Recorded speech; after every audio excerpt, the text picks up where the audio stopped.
que Dieu vous bénisse. Je veux vous parler aujourd'hui de « On parle de toi ». Dieu a déjà aligné les bonnes personnes pour vous ouvrir des portes, vous montrer de la faveur et vous aider à sortir d'une difficulté. Certains rêves ne peuvent pas être réalisés seuls. Certains défis ne peuvent pas être surmontés par nous-mêmes. Nous avons fait de notre mieux, mais nous n'avons pas pu démarrer l'entreprise, briser la dépendance ou toujours pas rencontrer la bonne personne. On dirait qu'on est coincé. On ne voit pas d'autres options. Mais ce que vous ne pouvez pas voir, c'est que Dieu parle de vous à d'autres personnes. Il leur dit d'être bons avec vous. Vous ne les connaissez peut-être même pas. Ils ne sont pas dans vos contacts.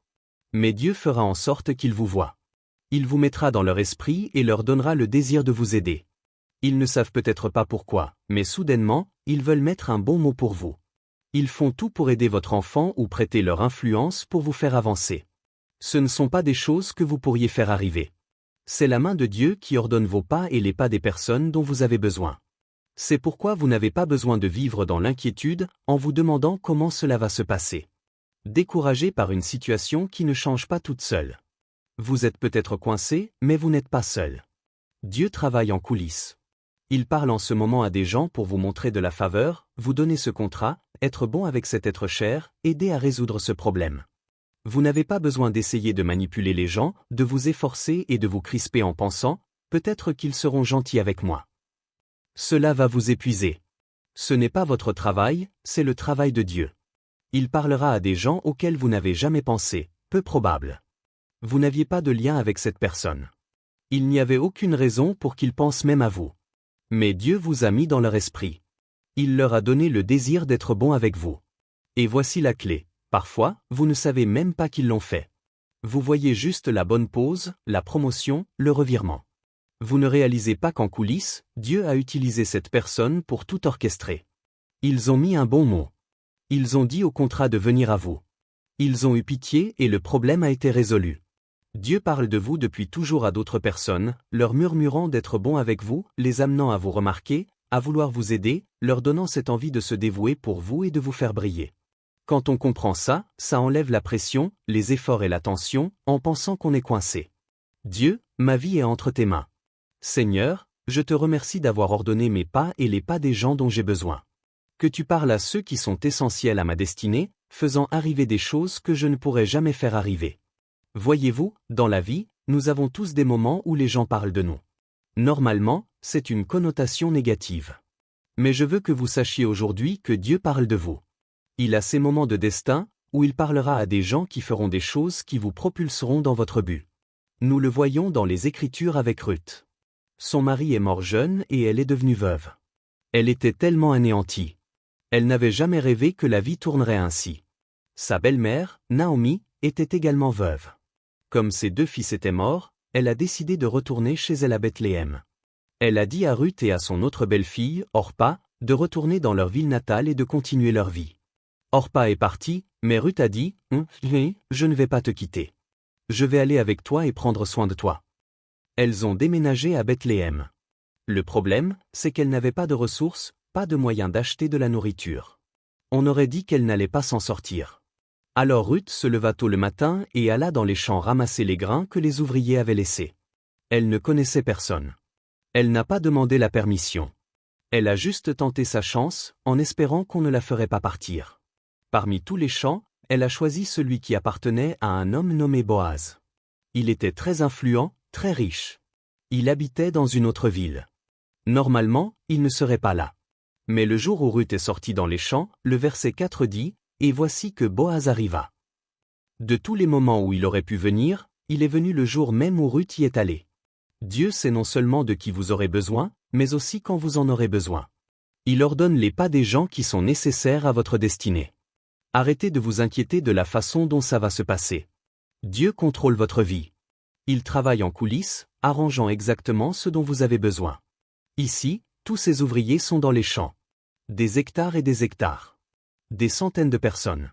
Boaz regarde et la première personne qu'il voit est Ruth. Elle aurait pu être cachée derrière des buissons, bloquée par des tas de blé, ou de l'autre côté de la colline. Dieu l'avait au bon endroit, au bon moment. Il a fait en sorte que Boaz la remarque. Elle aurait pu se fondre dans la masse, ressembler à tous les autres ouvriers. Mais Dieu sait comment vous faire ressortir. Il sait comment attirer les gens vers vous. Vous n'avez pas besoin d'essayer d'attirer l'attention. Assurez-vous que les gens sachent que vous êtes là. Sachez ce que vous pouvez faire. Non, restez tranquille et faites confiance à Dieu pour le faire. Soyez le meilleur là où vous êtes, et il vous fera briller. Ruth n'essayait pas de manipuler les choses, de convaincre les gens de l'aimer. Elle ramassait juste de la nourriture pour s'occuper de sa belle-mère, travaillant dur, étant une bénédiction, faisant ce qu'il fallait quand la mauvaise chose était arrivée. Elle aurait pu être amère et en colère, « Dieu, mon mari est mort. » Ce n'est pas juste. Mais dans son moment de besoin, elle était en train de bénir quelqu'un d'autre. Quand la vie vous envoie une balle, ne devenez pas amère. Continuez à faire ce qu'il faut. Dieu voit la douleur, la solitude. Ce qui n'était pas juste, ce n'est pas comme ça que votre histoire se termine. Ce n'est qu'un chapitre. Ne restez pas coincé là. Tournez la page. Continuez à aller travailler avec une bonne attitude. Continuez à être bon avec les gens quand vous n'en avez pas envie. Continuez à louer quand vous pourriez vous plaindre. Votre heure viendra. Il y a un autre chapitre. Un chapitre de victoire. Un chapitre de joie, un chapitre de beauté pour ses cendres. Le verset 5 dit que Boaz a demandé à ses ouvriers, « Qui est cette fille ?» Il y avait des centaines de personnes dans le champ, sans doute beaucoup qu'il ne connaissait pas. Mais pour une raison quelconque, son attention a été attirée par Ruth. Ils lui ont dit que c'était une veuve qui avait déménagé là avec sa belle-mère, Naomi. Boaz a appelé son contremaître et lui a dit au verset 15, « Je veux que tu laisses tomber des poignées de blé exprès pour Ruth. Laisse-les sur son chemin pour lui faciliter la tâche. Assure-toi que personne ne l'embête. » Avant, Ruth devait travailler dur et se crisper, obtenant un peu de reste ici et là. On peut imaginer que les gens lui rendaient la vie dure. « Madame, qu'est-ce que tu fais ici? Tu dois partir. » Elle n'était pas la bienvenue. Sur les nerfs, apeurée. Puis tout à coup, tout le monde a été gentil avec elle, accommodant. Non seulement ça, mais il n'y avait plus de blé qu'elle ne pouvait en ramasser. Ce n'était pas une lutte pour essayer de trouver un petit morceau restant ici et là. Elle avait l'abondance, le débordement. Elle a rempli un sac, puis un autre, et encore un autre. Voici mon point. Elle est bénie grâce à une conversation dont elle ne savait rien. Elle voit une augmentation de faveur parce que quelqu'un a parlé d'elle en coulisses. Quelqu'un qu'elle n'avait jamais rencontré a mis un bon mot. Elle ne savait pas pourquoi ça arrivait. Elle n'arrivait pas à comprendre ce qui avait changé. Tout ce qu'elle savait, c'est qu'elle était entrée dans une abondance qu'elle n'avait jamais vue. Vous ne savez pas de qui Dieu parle en votre nom. Vous ne savez pas qui il va amener à vous remarquer. Je pense que je suis coincé là où je suis. Je n'ai pas de relation et mon patron ne fait même pas attention à moi. Votre patron ne contrôle pas l'univers. Les gens n'ordonnent pas vos pas. C'est Dieu qui le fait. Il parle aux gens de vous. Il met votre nom dans l'esprit des gens dont vous avez besoin. Vous ne pouvez pas faire arriver ça. C'est la souveraineté de Dieu qui réalise son plan pour votre vie. Nous le voyons dans les Écritures avec David. Il était dans les champs du berger, à 17 ans, s'occupant des moutons de son père. Ses frères étaient dans l'armée. Ils avaient une position prestigieuse. Les gens les admiraient. Mais David faisait quelque chose qui semblait insignifiant. Il avait de grands rêves dans son cœur. Il pouvait sentir ses graines de grandeur, lui dire qu'il allait laisser sa marque. Toutes les circonstances disaient qu'il était coincé, qu'il était seul là-bas, ennuyeux. Je suis sûr qu'il y a eu des moments où il s'est senti oublié. Dieu sait tout ce qu'il y a, mais Dieu ne va pas vous laisser manquer votre but. Vous n'êtes pas à la merci de qui vous connaissez, votre famille, vos amis, vos collègues. David n'avait pas de relation substantielle. Il venait d'une famille à faible revenu. Mais Dieu n'est pas limité par qui est dans vos contacts. Il parlera à des gens avec qui vous n'avez pas de relation, avec qui vous n'avez jamais interagi. Mais Dieu fera tomber votre nom dans leur esprit. Il leur donnera le désir d'être bon avec vous. Le prophète Samuel était dans une autre ville, s'occupant de ses affaires. Dieu lui a dit d'aller chez Jessé, le père de David, et d'oindre un de ses fils comme prochain roi d'Israël. David était dans les champs quand Samuel est venu frapper à la porte. Peu après, on appelait David et Samuel l'a oint comme prochain roi. David n'a pas fait campagne pour ce poste. Il n'a pas essayé de convaincre Samuel de le choisir. Dieu l'a choisi. Dieu a mis le nom de David dans le cœur de Samuel. David pensait qu'il était coincé, mais il y avait des conversations à son sujet dont il ne savait rien. Samuel était déjà en route avec l'huile à la main. Un moment de destin qui changerait à jamais la vie de David. Et ce qui est intéressant, c'est que David n'avait jamais rencontré Samuel. Tout cela se passait en coulisses. La souveraineté de Dieu amenant des gens qui sont essentiels à votre destinée. Vous ne pouviez pas le faire arriver. Vous ne pouviez pas le planifier, le manipuler. C'est Dieu qui fait ce que lui seul peut faire. Et si vous saviez à qui Dieu parlait en votre nom, vous ne vivriez pas dans l'inquiétude en pensant que vous êtes coincé. Oh mon Dieu, Joël, le problème est trop gros. Mon enfant ne va jamais se remettre sur les rails. Je n'ai pas assez de votes pour mon complexe, pour mon rêve. Nous non plus. Mais je peux vous assurer que Dieu parle de vous aux gens. Vous avez besoin de gens qui vous propulseront vers votre but. Vous vous inquiétez de qui vous allez rencontrer, de qui vous allez épouser. Ai-je les bonnes relations? Restez en paix. Dieu a tout prévu. Vous n'avez qu'à continuer à l'honorer et il amènera ceux qui sont essentiels à votre destinée. Il parlera au groom pour qu'il mette un bon mot pour vous, même si vous ne le connaissez pas. Il fera en sorte que Boaz vous remarque et dise aux ouvriers d'être gentils. Il enverra cette dame juive pour convaincre le conseiller municipal que vous n'avez pas pu convaincre. Vous ne faites pas ça tout seul. Dieu travaille dans les coulisses. Une dame nommée Beverly a appelé notre émission sur Sirius XM cette semaine. Elle était en parfaite santé, mais elle a commencé à avoir de très mauvais maux de tête. Il durait toute la journée et elle allait se coucher le soir en espérant avoir un peu de répit. Le lendemain matin, ils étaient aussi forts que jamais, a-t-elle dit, pire qu'une migraine. Cela a duré plus d'un mois et a atteint le point où il y avait ces pics de douleur si atroces que tout ce qu'elle pouvait faire était de se tenir la tête, les larmes coulant sur son visage. Un jour, elle rentrait du travail en voiture et sa tête lui faisait tellement mal. Quand elle s'est garée dans l'allée, elle n'arrivait pas à sortir de la voiture.